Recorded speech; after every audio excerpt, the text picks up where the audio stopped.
తెలంగాణలో రెండో విడత పంచాయతీ ఎన్నికల పోలింగ్ ముగిసింది. ఉదయం 7 గంటలకు ప్రారంభమైన పోలింగ్ మధ్యాహ్నం 1 గంట వరకు జరిగింది. 1 గంట వరకు పోలింగ్ కేంద్రంలో ఉన్నవారికి ఓటు వేసే అవకాశం కల్పిస్తున్నారు. పోలింగ్ కేంద్రాల వద్ద అధికారులు కట్టుదిట్టమైన భద్రతను ఏర్పాటు చేశారు. రెండో విడతలో మొత్తం 4332 గ్రామ పంచాయతీలకు ఎన్నికలు జరుగుతున్నాయి.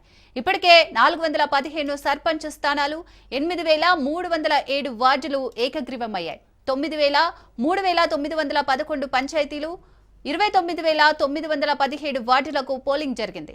సర్పంచ్ పదవులకు 12782 మంది అభ్యర్థులు పోటీ పడుతున్నారు. వార్డుల బరిలో 71071 మంది అభ్యర్థులున్నారు. కాసేపట్లో కౌంటింగ్ మొదలు కానుంది. రైట్, ఇక నిజామాబాద్ నుంచి పంచాయతీ ఎన్నికల పోలింగ్ కి సంబంధించి మరిన్ని డీటెయిల్స్ మా ప్రతినిధి నవీన్ అందిస్తారు. నవీన్, ఒక ధర్మవరం మినహా మిగతా ప్రాంతాల్లో కూడా ప్రశాంతంగా ముగిస్తుందని చెప్పొచ్చు. ఉదయం 7 గంటలకు పోలింగ్ ప్రారంభమైంది. 1 గంట వరకు పోలింగ్ కొనసాగింది. ఒకటి కాగానే ఇటు పోలింగ్ కేంద్రాల వద్ద కూడా డోర్లు కూడా గేట్లు మూసేసిన పరిస్థితి కనిపిస్తుంది.